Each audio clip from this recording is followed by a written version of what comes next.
as pessoas vão fazer uma viagem, por exemplo do Perini. A pessoa vai lá e se endivida para fazer a viagem. E parece uma regra básica, mas toda viagem deve ser feita, todo investimento com dinheiro que você já tem. Hoje a gente pega o nível de endividamento do Brasil, na verdade, nomes sujos, é quase 50% da população adulta. Por quê? Porque a pessoa fala, eu tenho direito, eu mereço, vai lá e se endivida antes de ter. Quantas pessoas no Natal, em dezembro, usam 13º antes de sequer ter caído o salário, né? Então, acho que essa antecipação do que você tem a receber é algo muito danoso. Eu acho que a única exceção que pode fugir disso, você parcelar alguma coisa, são investimentos em educação. A gente falou muito de corte de gastos aqui, eu acho isso extremamente importante.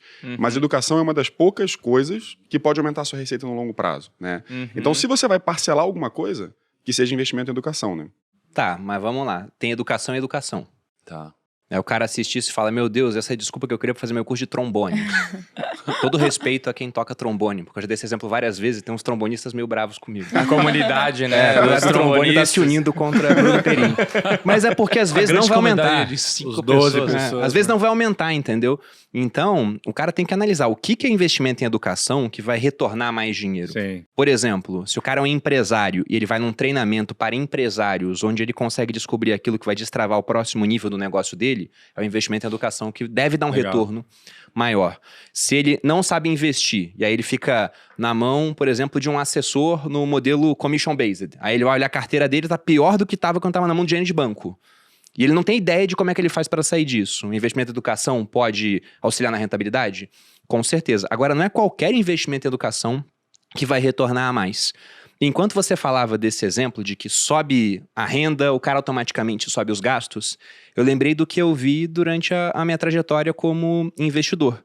Porque eu fui muito prudente na hora de aumentar os meus gastos, sempre.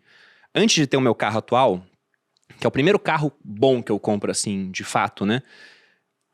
E aí, sem querer menosprezar os carros que eu tive antes, mas eu tive um C3 durante 6 anos, e depois eu troquei para um Renault Clio vermelho, 2 portas, sem direção hidráulica. E era bom que já fazia academia quando ia fazer uma baliza, né? Sabe aqueles desenhos do Street Fighter antigos? O cara dando Hadouken? Era praticamente isso. E eu tinha o pior carro do meu quartel no final, antes de ir embora. Eu vi os oficiais com Hilux, com um monte de outros carros, enquanto o meu era muito modesto.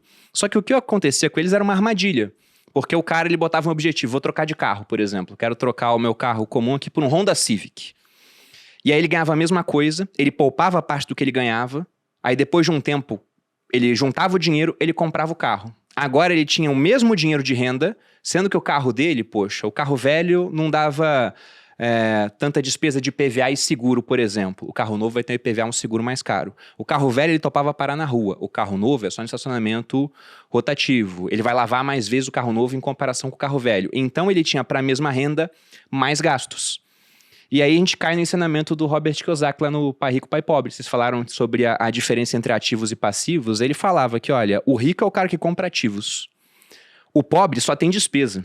E a classe média, ela compra passivos achando que são ativos. O cara vai lá e olha em contabilidade e vê que um carro é um ativo. Só que se você pensa em investimento, não. Porque um ativo seria aquilo que bota dinheiro no seu bolso, um passivo é aquilo que vai tirar dinheiro. E aí tem uma frase do Sêneca, onde ele fala justamente sobre esse pensamento. Ele diz sobre como é triste a vida das pessoas que a duro custo conquistam algo, por exemplo, esse carro novo, que a mais duro custo ainda será mantido. Porque elas têm a mesma renda para pagar por despesas maiores. Então, eu acho que a regra é você ir aumentando o seu padrão de vida aos poucos e com muita prudência. Por exemplo, quando eu era militar, eu tinha uma carreira que era totalmente previsível.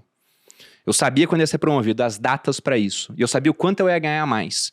O que geralmente eu fazia? Eu fingia que a promoção não havia acontecido. Ah, fui promovido agora a segundo tenente, vou ganhar R$500 a mais. Durante 6 meses eu pensava, eu não tô ganhando nada a mais. Se eu vivia antes com 4.500, por que agora eu vou ter que aumentar meu padrão de vida? Eu mantenho isso e invisto essa diferença por mais tempo. Aí depois, conforme a inflação vai subindo, naturalmente meu custo de vida vai subir e eu passo a acreditar que aquele aumento foi de fato meu.